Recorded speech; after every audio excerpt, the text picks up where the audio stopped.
할렐루야. 오늘도 새벽을 깨워 함께 예배하시는 우리 모든 성도님들 환영하고 축복합니다. 잘 오셨습니다. 오늘은 고린도후서 11장 16절에서 33절 말씀을 통해 성도를 향한 깊은 사랑, 약함을 자랑하는 사역자라는 제목으로 말씀의 은혜를 나누기 원합니다.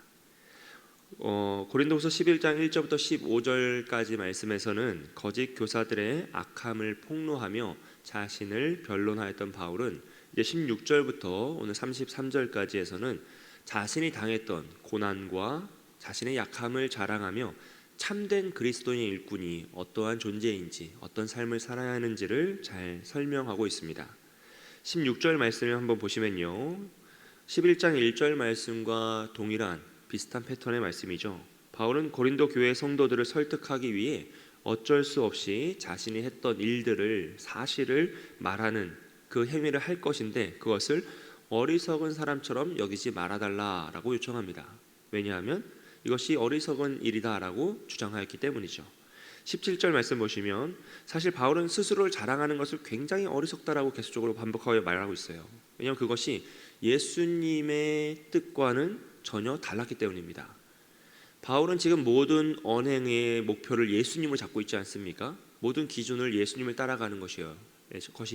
그런데 예수님은 단 한 번도 스스로를 자랑하면서 사역을 하지 않으셨다는 거죠. 그러므로 모든 행동의 기준을 예수님 잡고 있는 바울에게 있어서 자기 자신을 자랑한다라는 것은 예수님이 하셨던 일과 정반대되는 일이고 너무나 어리석고 미련한 행위였습니다. 그럼에도 그는 그 일을 해야 되는데 너무 답답한 거죠. 그래서 뭐라고 합니까? 이것은 주를 따라 하는 말이 아니다. 즉 복음과 진리가 아니고 나의 어리석음의 표현이다 라는 것을 한 번 더 강조하고 있는 것이에요. 18절 말씀 보시면요, 육신을 따라 자랑하니 라고 해요. 그 당시 로마 문화에서요, 사람들은 자신의 국적을 자랑했습니다. 로마 시민권자는 대단한 것이었죠. 그 시민권을 갖기 위해 많은 사람들이 노력을 하였고요, 큰 금액의 돈을 쓰면서 그 시민권을 사고자 하였습니다. 그리고 국적을 자랑하였어요. 자신의 가문을 자랑하였고요, 지위와 그런 능력을 자랑하면서 우월감과 특권을 누렸습니다. 정통 유대인들이 자랑했던 모습과 동일하죠. 그들은 자신들이 정통 유대인이고 거짓 교사들입니다. 정통 유대인이고 자신들은 율법주의에 능한 자이고 랍비다라고 하면서 자신들의 능력을, 자신들의 지위와 가문을 자랑하였어요. 여러분, 이 세상이 자랑하는 모습이 바로 이것이 아닙니까? 그가 가지고 있는 외모, 능력, 학력, 재력, 이런 것들을 가지고 외적인 우월감을 갖게 하고 특권의식을 가지게 한다라는 것이죠. 여러분, 어제도 말씀드렸다시피 오늘 우리의 자녀들과 우리 다음 세대들이 생활하고 살아가고 있는 이 세상 문화는요, 너무나 이런 문화가 강해요. SNS에 보면은 자신을 자랑하고 자신을 드러내는 이런 모습이 너무나 많죠. 자신의 외모를 자랑하는 젊은이들이 너무나 많습니다. 요즘은 남녀 할 것 없이 자신의 몸매를 자랑하는 일들도 너무나 많아요. 엄청난 비용을 투자해서 자신의 재력을 자랑하며 아이들 말로 플렉스라고 하며 허세를 부리고 그것들을 자랑하는 일들이 너무나 많죠. 이런 문화 속에서 과연 우리가 어떻게 하면 신앙의 정결성과 순수성을 유지하며 지키며 나아갈 수 있을 것인가? 그것은 바로 더욱더 하나님을 붙잡고 예수 그리스도를 우리 삶의 기준으로 삼으며 신앙의 정결성 그리고 그리스도의 온유와 관용으로 그것들을 잘 감당하며 나아가는 것이죠. 그 자녀들과 다음 세대를 위해서 더 기도해 주시고 이 혼란한 문화 속에서 그들이 어떻게 그 신앙의 정체성을 바르게 지키고 나아갈 수 있을지 그것을 위해 기도해 주시며 함께 헌신해 주셔야 하는 것입니다. 19절부터 보시면요, 바울의 지도 아래에 있을 때는 참 지혜로운 성도들이었는데 이제는 거짓 교사들에게 속고 있다라고 하며 한탄을 해요. 왜냐하면 20절에서는 이 거짓 교사들의 목적이 나옵니다. 이것은 속이는 영의 목적이기도 하고요, 오늘날 이단의 목적이기도 하죠. 즉 종으로 삼고 빼앗고 억압하며 조종하기 위함이다라는 것이에요. 거짓 교사들은 처음에는 바른 것을 가르쳐주는 척하며 들어왔지만 그들의 목적은 무엇이었습니까? 그 고린도 교회 성도들을 억압하고 조종하여서 자신의 이익을 얻어내기 위함이었다라는 거죠. 결국 복음의 자유를 빼앗고 율법, 할례, 복잡한 그 율법과 할례 아래에 그 외부 유대인들이 아닌 그 이방인 성도들을 집어넣어서 그들을 율법의 노예로 다시 만들었다는 것이에요. 특별히 거짓 교사들, 정통 유대인들은요, 랍비를 부양하는 자에게 축복이 임한다라고 가르치면서 그들에게 재물을 착취해냈습니다. 오늘날 수많은 거짓 선지자들과 이단의 목적 역시 동일합니다. 대단한 진리를 가르치는 척하지만 삶에서 참 자유로운 길이다라고 말하지만 결국 열매는 무엇입니까? 억압과 압제이고 자신의 이익을 위해 많은 이들을 조종하며 착취해내더라라는 것이죠. 너무나 안타까운 모습입니다. 21절 말씀을 보시면요, 거짓 교사들에 대한 그 주장에 대한 풍자예요. 역설이죠. 거짓 교사들이 자꾸 바울이 나쁜 일을 막 한다고 하니까, 그리고 약하다라고 하니까 바울이 뭐라고 하냐면, 나는 거짓 교사들이 주장하는 그 악행을 저지르기엔 너무 약하다라고, 스스로 약하다라고 이야기하는 거예요. 하지만 거짓 교사들에게만큼은, 그 거짓 선지자들에게만큼은 나는 담대하노라 라고 하면서 21절을 말하고요, 그 22절에서 바울의 출신 성분을 스스로 증명합니다. 자신은 히브리인이고 이스라엘 사람이고 아브라함의 후손이다 라고 하면서 자신의 신분을 여러 각도에서, 여러 측면에서 설명하고 있죠. 이것은 그동안 자신을 공격해왔던 거짓 교사들의 그 주장이 얼마나 근거가 없는 거짓말이었는지, 나는 정통 유대인이고 히브리인이고 배울 걸 더 배웠고 애썼다라는 걸 다 증명함으로써 그들의 거짓을 밝히고 있는 것입니다. 그리고 23절부터 27절까지는 그리스도의 일꾼으로서 그가 감당했던 고난, 당했던 어려움에 대해서 설명을 하는데요, 수많은 수고를 하였고요, 죄 없이 옥에 갇혔고요, 매를 맞고 죽을 뻔했다고 합니다. 40에 하나 감한 매를 5번 맞았습니다. 유대인들이 내릴 수 있는 최고의 형벌입니다. 태장을 3번 맞았어요. 로마 시민권자에겐 원래 태장이라는 심판과 벌을 내리지 않습니다. 그럼에도 바울은 로마 시민권을 가지고 있음에도 태장을 3번 맞았다는 건 그만큼 어려운 상황, 군중들이 들고 일어나서 어쩔 수 없이 태장을 때려야 할 만큼 고난 가운데 처했다라는 것을 의미하고요, 1번 돌로 맞고 3번 파손하고 일주야를 깊은 바다에 지내고 전도 여행에서 강의 위험, 강도의 위험, 동족의 위험, 이방인의 위험, 시내, 광야, 바다, 거짓 형제들의 위험을 당하고요, 여러 번 잠을 못 자고 줄이며 목마르고 굶고 춥고 헐벗었다라고 이야기합니다. 이 말씀이 저는 성경에서 굉장히 부담스러운 말씀 중에 하나거든요.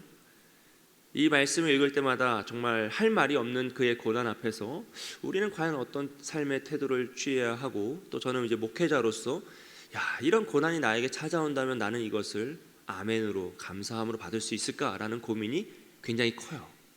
근데 사실은 이건 교육자만의 고난은 아닙니다. 그리스도의 일꾼, 예수 그리스도의 제자가 되고자 하는 자, 즉 성도로서 부르심을 받고 하나님의 증인으로서 이 땅에서 삶을 살고자 하는 모든 그리스도인에게 이 고난은 다 올 수 있다는 것이에요. 근데 여기서요, 우리가 꼭 생각해야 될 것은, 이게 처음부터 이걸 다 감당해야 된다고 하면 어떻게 되죠? 이제 포기하게 됩니다. 그렇죠. 갑자기 여러분 이 고난을 오늘 다 앞으로 남은 일생 평생 이걸 당해야 된다고 하면 그 누구도 그 길을 갈 수가 없어요.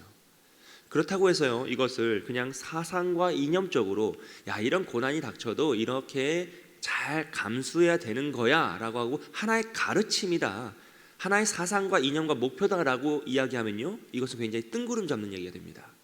굉장히 신앙이 이념적이 되고요, 사상적이 돼요. 여러분, 이것은요 우리의 최종 목표적인 모습이에요. 그래서 우리는 날마다 자기 십자가를 지고 날마다 이런 고난과 수고를 감수해내는 삶을 살아야 합니다. 하지만 어떻게 첫 술에 배부르겠습니까? 오늘 우리에게 주시는 사명 안에서 한 번 더 참고 인내하고 고난을 감수하는 거예요. 그리고 그 역할을 잘 감당해내면 하나님이 어떻게 되죠? 더 자랑의 범위를 넓혀주신다고 했잖아요. 바울에게 하나님께서 영역을 넓혀주셨듯이 우리에게 영역을 넓혀주시는 거예요. 그러면 가족을 참고 인내하던 내가 이웃을 참고 인내하는 내가 되고, 나중에 더 나아가서 이 세상과 사회를 참고 인내하며 그 고난을 감수해내는 큰 역량의 사람으로 변경되고 성장하더라라는 것이죠. 이렇게 우리가 목표를 잡고요, 오늘 우리의 삶에서 최선을 다해야 됩니다. 가족을 한 번 더 참고 인내하고요, 사랑하고 고난을 감수해내는 거예요. 삶의 터전에서, 일터에서 그리스도인으로서 정직히 살아가기 위해 애씀으로 당하는 고난을 감수해내는 것이죠. 그렇게 하루하루 우리가 고난을 감수하고 나에게 맡겨진 역할을 충성되게 나아가면 점점 더 성장해가는 나의 모습, 그리고 지금 바울이 고백하는 것처럼 정말 놀라운 고난 앞에서도 스스로를 자랑하는 것이 아니라 28절에서 뭐라고 합니까? 그러나 지금도 자신에게 가장 큰 고통과 눌림은 뭐예요? 예전에 당했던 육체적 고난이 아니라 모든 교회를 위한 염려다라고 고백하고 있어요. 여러분, 이 자리까지 우리가 갈 수 있는 거죠.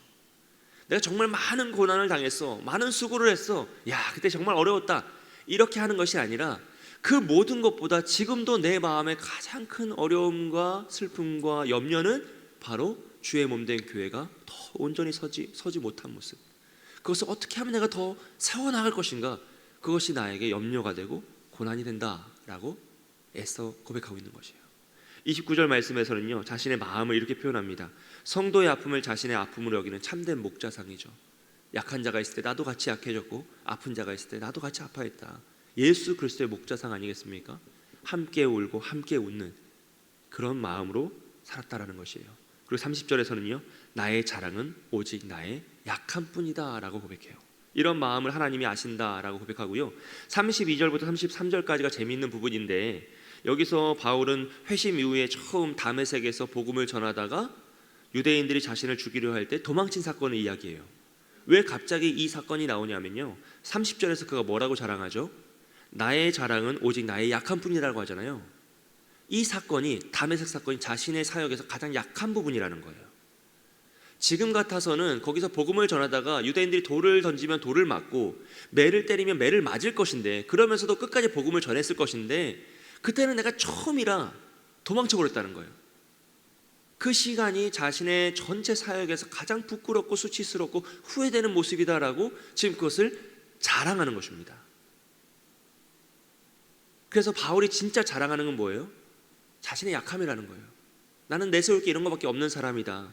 그 앞에 했던 모든 고난과 수고와 대단함은 사실 주님께서 하신 것이고, 내가 자랑할 수 있는 건 정말 죽을까봐 두려워서 도망쳤던 그 순간뿐이다 라고 하면서 자신의 자랑을 정말 미련한 것처럼 낮추고 자신의 수고와 애씀은 다 하나님의 영광으로 돌려보내는 거죠. 이것이 참된 그리스도인의 일꾼의 모습입니다. 여러분, 오늘 이 말씀을 통해서요, 우리는 우리의 모습을 되돌아보고 우리가 어떤 고난을 감수하고 감내해야 될지 한번 고민해 보길 소원해요. 그리고 첫 술에 배부를 수 있겠습니까? 오늘 수고하고 오늘 애쓰고 나에게 허락하신 그 영역 안에서 최선을 다해 살아가시기를 축복합니다. 그럴 때 하나님께서요, 온유한 자에게 땅을 주시듯이 우리의 삶의 영역을 확장시키시고 우리의 자랑거리를 더 확장시키실 거예요. 그때 더욱더 충성되이 섬기시는 모든 부분에 있어서 바울과 같이 모든 것은 하나님의 영광이요 나의 자랑은 나의 부족함과 약함 뿐이다 라고 겸손히 나아가시는 저와 여러분이 되시길 주님의 이름으로 축복드립니다.